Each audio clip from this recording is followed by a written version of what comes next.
Hello everybody, my name is John Locke and I'd like to welcome you to The Winning Trade. But first, the required disclaimer material. This presentation is given for educational purposes only.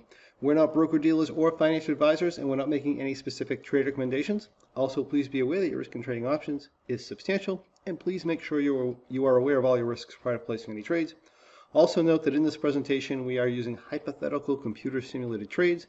They're believed to be as accurately represented as possible, but keep in mind that live results can vary from simulated results for many different reasons. If this is your first experience with us, my name is John Locke, and I'm a trading performance and financial freedom coach with Locke in Your Success LLC, where we help traders win in the markets and in life as well. And today I'm here to talk to you about the wonderful world of high probability options trading. Now, a high probability trade is when we put ourselves in the position so that we can make money over the passage of time rather than depending solely on price movement in order to make money. Now, this doesn't mean we're going to make money all the time, but it does mean we put ourselves in a position where it's much more favorable that we are going to have a winning trade. Now, if you're unsure of what that means, or if you have any questions or comments, feel free to contact us at my email at john@lockeinyoursuccess.com, or you can simply comment on the YouTube channel. The income strategy we're going to be discussing today is called the M3.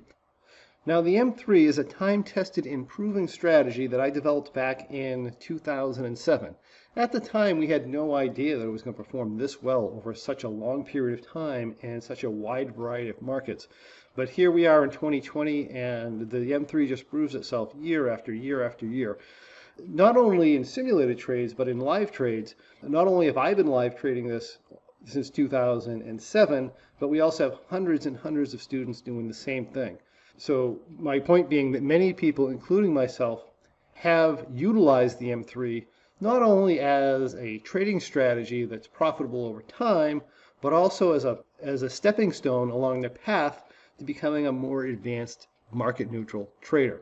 In fact, the M3 is what I call the gateway drug, or the gateway strategy to our legendary rock trading strategy, which is a more advanced adaptable strategy that has absolutely phenomenal results over time, year after year, in pretty much any market condition that we've seen in the last 10 to 15 years. So it's really an incredible strategy.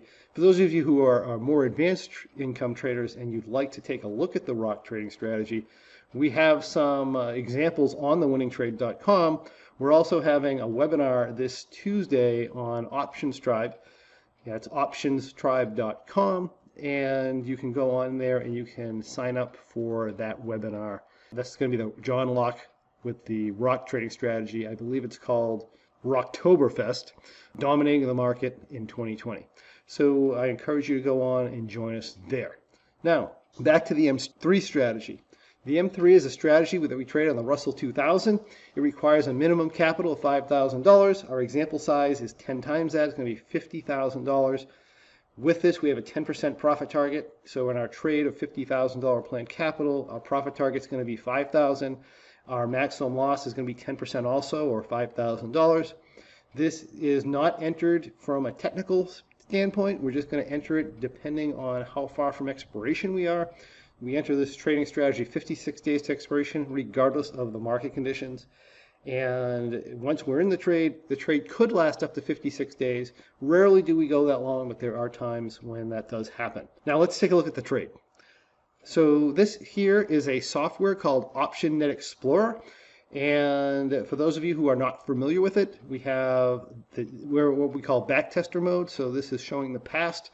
We are showing the date of July 24th, 2020. Along the side here we have our options strikes. So we have our call options at the top, put options at the bottom.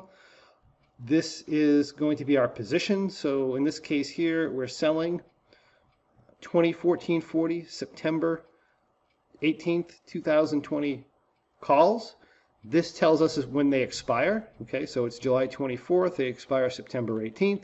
They're 56 days to expiration. We're selling 2014-40s. We're selling the 14-40s because they are about 20 points below the market. They're actually 26 in this particular case.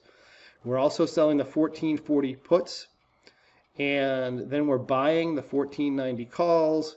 and the 1390 calls. This gives us what we call an iron butterfly. And from there, we're also buying a call to bring what we call our delta to near zero. So this is going to end up being a positive 1.17. That's close enough. So when we take a look at this position on what we call an analytical graph, which is over here, this graph has the asset price along the bottom. It has the current profit and loss, or the profit and loss numbers along the right side. We have a triangle line, which is called our expiration line, and the expiration lines means the value of this position when the options are at expiration. So it tells us the value of the position in the future date being September 20th, 2018, or the expiration time within our options.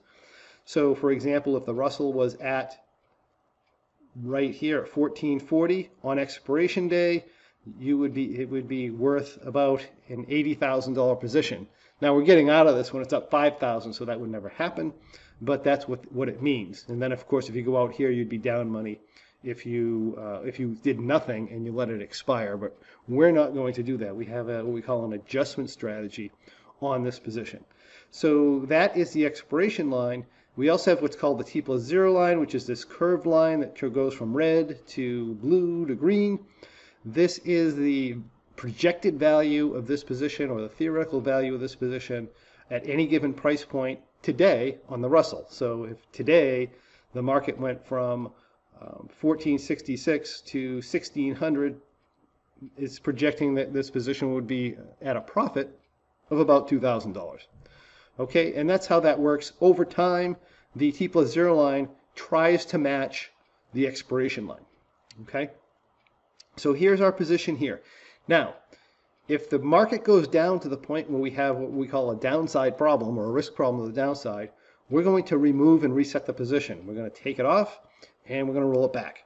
Also, if it has too much positive delta, we're going to take it off, or we're either going to make an adjustment or we're going to take it off and roll it back. To the upside, if we get 10 points over the long strike, our long strike being 1490, so if we get to 1500 or over 1500, we're going to again take the position off and move it. If we get too much negative delta, and our negative delta limit's minus 15, we're going to make some sort of an adjustment here, and we'll show you that as the trade plays out. All right, so here we are, 56 days to expiration. This is what our chart looks like. Not that it matters, because we don't pay attention to the market conditions as far as the charting goes. Yeah, you could if that was your style of trading, but you can also do this non-subjectively. Completely non-subjectively is how we do it in the Options Trading for Income Monday morning presentations. So also, one other thing I'd like to point out, this is what we call a $50,000 planned capital position, but our actual capital in the position right now is only $15,500. So we're determining our profit and loss off of the $50,000, and right now, like I said, it's only at $15,000. In certain market conditions, you might get up to $50,000 in this. Also, if you bring it close to expiration and there's a lot of adjustments involved, you may also bring it close to $50,000.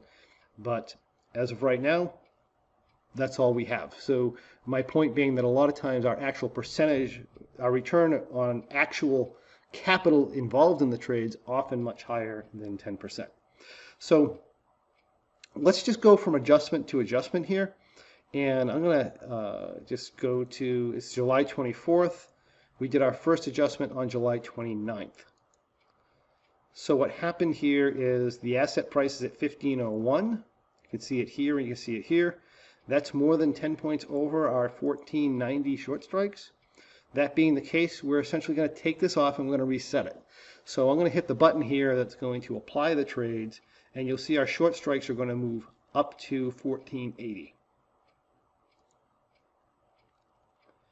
This is our new position. I believe we also moved the call as well. And we're just going to create relatively neutral delta. And by that I mean plus or minus 2 delta is fine. Here's our new position here. Go to the next adjustment is August 5th. So what's that? About another week or so. And at this point here, we're once again 10 points over the long strike. That being the case, we're going to roll this up. We call it rolling. We're going to take this position off. We're going to bring it up to, in this case, 1520, about 20 points below the market. And you'll see that here. In this case here, you only see 19, what we call, let me hit this. You see 19 options here. That's because the long strike is also at 1520.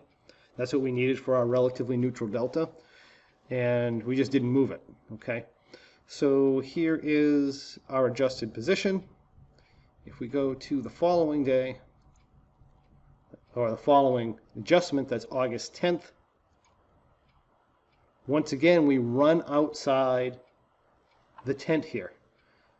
We're up $1,092, so everything's going fine. But again, we're more than 10 points past our long strike of 1570. As a matter of fact, we're all the way up at 1588. We're 18 points past it. And we're due for another adjustment. We're going to do the same thing. We're going to look at this here. We're going to go to, in this case, 1570, which is 18 points under the money, almost 20. And you'll see that move here. So now we're short the 1570s. Short means we're negative, right? Negative short. We're short the 1570s, and we're long the 1620s and the 1520s. And our call is at 1580. Our delta is relatively flat. It's about two positive delta, so that's perfectly fine there. So now some of you might say, well, you know, boy, this seems like we're doing a lot of adjustments. One of the things you have to think about is the amount of time that's actually gone by here. We started this 56 days to expiration with 39, and we've gone by several weeks, meaning we've had to touch this maybe once or twice a week, which is actually much more often than normal. Because if you look at the price, remember this is a neutral strategy, right? If you look at the price chart, we had a very aggressive up move, and it was just in one direction, which is the reason why we've had to move it a little bit more than normal. But consider that if a trade lasts 30 to 60 days or 30 to 56 days, and you have to adjust it 3 or 4 times, that's only like once a week or so, and sometimes less than once a week. And there's other times where you get into the strategy and you don't really have to do anything to it at all. It just hits profit target, in which case you put the strategy on and you didn't do anything. So the other thing I'd like to point out too is this is not something that you watch all day. You know, it's not like you're a day trader. I mean, I look at day traders, and sure, I love day traders. I coach day traders, but day trading is almost like buying yourself another job. You have to sit there and watch the market all day. This type of trading here, like I said, you touch it every 4 or 5 days. Maybe sometimes you go 2 weeks or so, and you don't have to do anything. Sometimes longer, you don't have to do anything. And as far as checking the position, we're only just looking at it the end of the day. So you can basically come in and say, hey, you know, I only run into a problem with this strategy if the market hits this point or it hits that point. And you can look at the price of the asset at the end of the day and say, oh, I don't really have to do anything, and just let it go and move on. So it really can be as simple as that. And of course, if you are at a place where it's close to an adjustment, you just go in and you make your adjustments and you move on at the end of the day. So, you know, this really is as passive a way to gain some freedom when you're trading and still be able to reap the many rewards of trading as well. So anyway, this is where we are as of Monday, August 10th. If I go to next adjustment here, you'll say, why are we adjusting this? It's not outside the tent. Well, the reason we're adjusting it is because we have a delta limit of -15 and we're at -19. So that being the case, we want to make a correction for that. And there's multiple ways we might do it. Sometimes we will move the call, right? I can move the call deeper in the money. I can remove some butterflies. That'll also bring it down. Or I can do verticals in here. So there's multiple things you could do. The way we do it when we're sized up at 20 contracts with a $50,000 position is we're going to move, and the call is only at 53 delta, we're just going to move the call deeper in the money. So we're going to move it from 1580, I think, to 1510. Let me look at here. Yeah, 1510. That's going to bring us neutral delta again. We're good to go. So very simple adjustment there. And then if we go to the next adjustment, let me just Actually, let's go day by day now. So on the 18th, this is what we look like here. No adjustment needed. Everything's fine. We're up $3,200. The 19th, we're up $3,500. So we're not getting a lot of price movement, but the passage of time is helping us, right? So if we go to the 20th, we're up 4,100. 4,400 on the 21st. And then Monday, the 24th. Well, what happened here? Okay, let's ignore our trades. And on Monday, the 24th, the trade gets up to $5,800 profit. Now, our profit target was $5,000, but we don't watch this all day long. So it happens to be by the end of the day when we check it, it's up $5,800. So we're going to close it. And we're just going to sell off the butterflies, sell off the call, and we're going to be up a profit of around $5,800 or 11% on our planned capital of $50,000. Now, keep in mind though, we only had a margin here of about 24,000. We'll call it 25 to keep the math simple. That gives us about a 22% return on our actual capital in the trade in only, let's see, 31 days. So another fantastic trade for the M3 for the month of September. And that was the M3, this episode's winning trade. If you like what you see, I encourage you to visit lockinyoursuccess.com and subscribe to the winning trade. Also at lockinyoursuccess.com, you can discover how you too can follow along with this and many other great trading strategies as they unfold during our weekly Options Trading for Income webinars. Also, where you can learn about upcoming winning trade presentations and explore past winning trades and get bonus information. And perhaps best of all, you can go to the Trading Performance Podcast, where you can find information on how to skyrocket your trading results. And also, while you're there, you can check out our fantastic memberships. We have a Market Outlook membership where we take a look at the markets once a week. We have our Go membership where we have our Options Trading for Income webinars every Monday morning, where we track 12 income strategies through time. And then we also have our what we call a Trading Performance membership, where you can skyrocket your performance through learning the success principles of traders. And then, of course, we have our Pro membership, which includes it all: the Market Outlook, the Go membership, the Trading Performance membership, plus its own fantastic information as well. If you have any questions or comments about anything you'd like to see in the next winning trade, simply comment on the video below, and we can get those questions answered for you. Also, please remember to share and to comment on our videos. It helps us, it helps you, it's good for everybody. So thank you for joining me today, and we'll see you on the next winning trade.